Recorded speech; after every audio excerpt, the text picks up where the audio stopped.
네, 우리 누님들 참 잘하셨어요. 박자도 안 틀리고 어쩜 그렇게 잘하셨는지 감사합니다. 다른 교회는 오후 예배가 점점 줄어간다는데 우리 교회는 오후 예배가 점점 늘어나니 얼마나 감사하고 또 우리 성도님들이 자랑스러운지, 우리 옆에 있는 우리 성도님에게 이렇게 인사하기 원합니다. 우리 성도님이 참 자랑스럽습니다. 성도님이 최고입니다. 기독교에는 두 가지 의식이 있는데 하나는 세례요, 하나는 성찬입니다. 이 세례와 성찬을 합쳐가지고 성례식이라고 하는데, 이 두 가지 예식은 인간이 스스로 만들어낸, 고안해낸 의식이 아니라 우리 예수님께서 직접 시행하라고 말씀하신 것이죠. 그래서 마태복음 28장 19절 말씀을 보면은, 그러므로 너희는 가서 모든 민족을 제자로 삼아 아버지와 아들과 성령의 이름으로 세례를 베풀고, 우리 주님은 세례를 베풀라고 말씀하셨습니다. 자, 그 다음은 성찬 예식인데 고린도전서 11장 23절에서 25절 말씀을 보면은, 내가 너희에게 전한 것은 주께 받은 것이니 곧 주 예수께서 잡히시던 밤에 떡을 가지사 축사하시고 떼어 이르시되 이것은 너희를 위하는 내 몸이니 이것을 행하여 나를 기념하라 하시고, 식후에 또한 그와 같이 잔을 가지고 이르시되 이 잔은 내 피로 세운 새 언약이니 이것을 행하여 마실 때마다 나를 기념하라 하셨으니. 그러니까 세례를 베풀라고 말씀하셨고 또 성찬을 행하라 말씀하셨어요. 그래서 주님의 이 명령을 쫓아 오늘 우리가 세례를 베풀고자 하는 것이다. 다음 주에 성찬식을 거행하려고 하는 것이다. 할렐루야.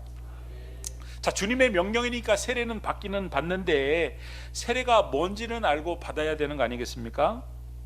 여러분, 학습은 세례를 받기 전에 교육인데 세례가 도대체 뭔지 알고서 받아야 된다. 세례는 첫 번째, 주인이 바뀌는 것입니다. 제가 누누이 말씀을 드리지만 구약시대에 세례를 받을 때는 요단강에서 그 세례 주는 자가 세례 받는 사람의 머리를 탁 붙잡고 그냥 확 쳐박았어요. 제가 표현을 좀 거세게 해도 이해를 해주시기 바랍니다. 그래서 숨이 차가지고 견디지 못할 때까지 그 물속에서 그 머리를 강물에 푹 잠갔습니다. 그런 후에 한참 뒤에 꺼냈어요. 그 의식의 도대체 의미는 무엇인가? 갈라디아서 2장 20절의 말씀에 내가 그리스도와 함께 십자가에 못 박혔나니, 내가 그리스도와 함께 십자가에 못 박혔다는 것을 그 머리를 붙잡고 강물 속에 푹 잠그는, 너는 이제 죽었다 이거예요. 내가 죽는 것을 말하는 것입니다. 그리고 한참 뒤에 그 머리를 탁 끄집어냈어요. 그런즉 이제는 내가 사는 것이 아니오 오직 내 안에 그리스도께서 사시는 것이라. 그 머리를 끄집어내는 것은 나는 죽고 이제 내 안에 주님이 삽니다 라는 의식이 바로 세례식이다, 이런 말씀이에요. 한마디로 세례는 나에게서 주님에게로 주인이 바뀌는 것이다. 여러분, 주인이 바뀌기 전까지는요, 바뀌는 것 같지만 안 바뀝니다. 아무리 새 집을 사도 주인이 바뀌지 않으면 분위기가 비슷해집니다. 시간이 지나면 지저분한 사람은 집이 계속 지저분하고, 예를 들어서 앤틱 인테리어를 하는데 좀 오래된 앤틱을 좋아하는 사람이라면 시간이 지나면 분위기가 인테리어도 비슷해진다. 냄새도 비슷하다. 청국장을 좋아하는 주인이면 항상 청국장을 끓여 먹으니까 그 청국장이 그 집에 배어 있다. 여러분, 주인이 바뀌기 전까지는 바뀌는 것처럼 보이지만 안 바뀐다. 주인이 진짜 바뀌어야 다 바뀌는 것이다, 이런 말씀이에요. 여러분, 주인이 완전히 바뀌는 것이 바로 세례다. 고린도서 5장 17절 말씀을 보면은 주인이 완전히 바뀌는 모습을 이렇게 묘사를 하고 있습니다. 그런즉 누구든지 그리스도 안에 있으면 새로운 피조물이라 이전 것은 지나갔으니 보라 새 것이 되었도다. 여러분, 우리가 예수를 믿으면 새로운 피조물이 되고 새 것이 된다는 거예요. 여러분, 새로운 것이 되기 위해서는 주인이 바뀌어야 완전히 새로운 것이 되는 것이다. 세례는 주인이 바뀌는 것이다. 세례는 주인을 바꾸는 의식이다. 할렐루야. 오늘 이 세례식을 통하여 세례를 받는 모든 분들은 주인이 나에게서 주님으로 바뀌게 되는 은혜가 있게 되길 주님의 이름으로 축원합니다. 삭개오는 예수님을 만난 후에 완전히 바뀌었습니다. 완전히 새롭게 삶이 바뀌었어요. 주여 보시옵소서, 내 소유의 절반을 가난한 자들에게 주겠사오며 만일 네 것을 토색한 일이 있거든 4배나 갚겠나이다. 삭개오는 이전에 남의 것을 빼앗아서 자기 배를 불리던 사람이었는데 우리 주님을 만난 후에는 자기 소유의 절반을 다른 사람들에게 나누어 주겠다는 것입니다. 남의 것을 빼앗았던 것을 4배나 갚겠다는 거예요. 주인이 바뀌었기 때문에 이런 일이 일어나는 것이다, 이런 말씀이에요. 한동안 이런 질문이 온 나라를 휩쓸었습니다. 다스는 누구 겁니까? 여러분, 왜 그렇게 시끄러운 겁니까? 회사 하나를 두고 왜 온 나라가 왜 이렇게 난리가 나고 시끄러운 것입니까? 명의 이전이 불분명하기 때문이다, 이런 말씀이에요. 아니, 보니까 주인하고 겉으로 드러난 대표자하고 주인이 따로 있는 것처럼 보이니까 그렇게 시끄러운 거 아니겠느냐, 이런 말씀이에요. 여러분, 우리도 마찬가지죠. 주님에게로 확실히 주인을 명의 이전을 확실히 해야 되는데 이 말로는 명의 이전을 했는데 주님이 주인이라고 말은 하면서도 여전히 내가 실세 행세를 하고 있다면 시끄러울 수밖에 없는 것이다. 혼란스러울 수밖에 없는 것입니다. 우리 자신에게도 우리는 물어봐야 됩니다. 이명박 대통령에게만 다스는 누구 겁니까? 물어보지 마시고 예수님 앞에서 우리는 우리 자신이 누구 건지 물어봐야 된다, 이런 말씀입니다. 교회에서는 주님이 주인이신데 예배를 마치고 세상에 나가면 여전히 내가 주인이 되면 안 된다. 주인 행세하지 말고 오늘 이 세례식을 통하여 세례를 받는 이뿐만 아니라 이미 세례를 받았던 모든 사람들도 나는 누구 겁니까?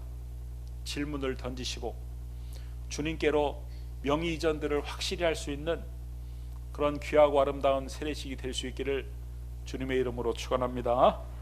두 번째 세례는 바뀐 주인을 위해서 살겠다고 다짐하는 의식입니다.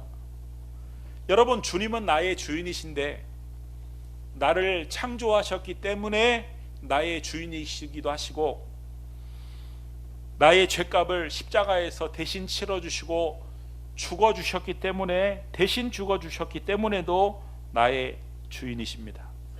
그래서 오늘 말씀은 이제는 그 주님을 위해서 살아야 한다고 말씀하고 있는 거예요. 고린도후서 15장 15절 말씀을 보면은 우리 같이 한번 읽어보겠습니다. 그가 모든 사람을 대신하여 죽으심은 살아있는 자들로 하여금 다시는 그들 자신을 위하여 살지 않고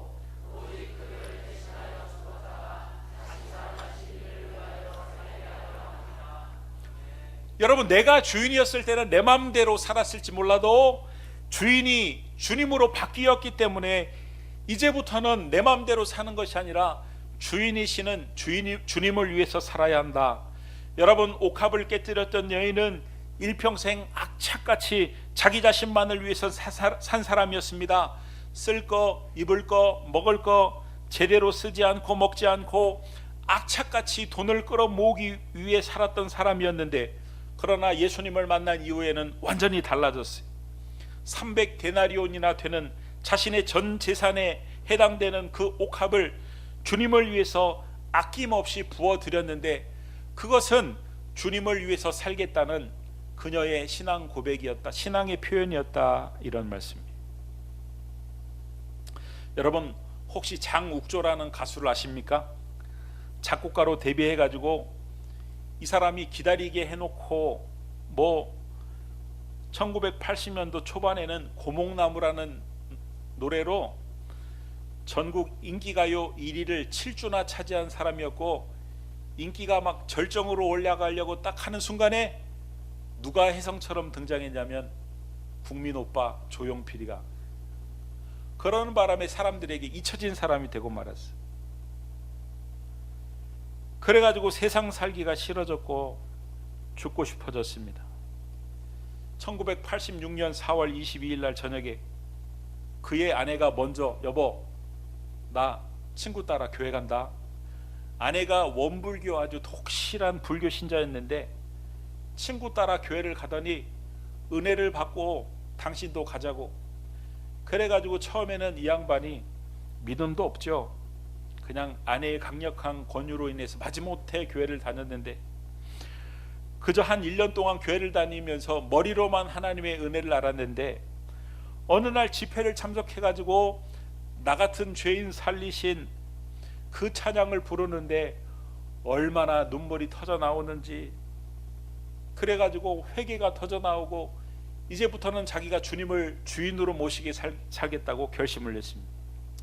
그런데 이분이 목구멍이 포도청이라고 은혜를 받았음에도 불구하고 돈을 벌어가지고 벌어먹고 살아야 되니까 이 밤무대에 나가가지고 노래를 부르면서 돈을 벌었는데, 밤무대에 서기만 하면은 낮에까지만 해도 성령이 충만해서 그 하나님의 임재가 느껴졌는데 하나님의 임재가 사라지더라는 거예요. 딱 끊어지더라는 거예요. 그런즉 누구든지 그리스도 안에 있으면 새로운 피조물이라, 이전 것은 지나갔으니 보라 새 것이 되었도다. 하나님 안에서 새로운 피조물은 하나님의 방법으로 살아야 한다는 그 결론에 이르게 됐습니다. 그래가지고 이 장욱조 씨가 하나님께 기도를 하면, 하나님 저 술집에 나가 먹고 살고 싶지 않습니다. 저를 책임져 주십시오. 이 기도를 마치 기다리기나 하셨듯이 하나님께서 이 장욱조라는 사람을 전국을 다니면서 해외까지 다니면서 찬양을 하는 찬양의 사역자로 사용하셨는데, 이분이 지금은 목사까지 되셨고, 그때 이분이 지으신 찬양이 어떤 찬양이냐면, 할 수 있다 하시니는 나의 능력 주 하나님, 의심 말라 하시고 물결 위를 걸라 하시네. 할렐루야. 사랑하는 성도 여러분, 세례를 받긴 받았는데 받기 전과 받은 후가 다른 게 전혀 없다. 그러면 의미를 모르고 받았거나 아니면 세례를 잘못 받은 것이죠. 오늘 세례를 받고 이 말씀을 마음에 새기고, 이미 세례를 받은 분 가운데도 세례가 그런 의미였구나 모르는 분이 있다면 깨닫고 다시 그 의미를 되새길 수 있기를 바라고, 오늘 세례를 받는 분들, 특별히 우리 입교를 하는 분들, 그 세례의 의미를 깨닫고 여러분의 삶의 방식이 달라질 수 있게 되길 주님의 이름으로 축원합니다. 나를 기쁘게 하는 것에서 주님을 기쁘시게 하는 삶으로 완전히 바뀔 수 있게 되기를 주님의 이름으로 축원합니다.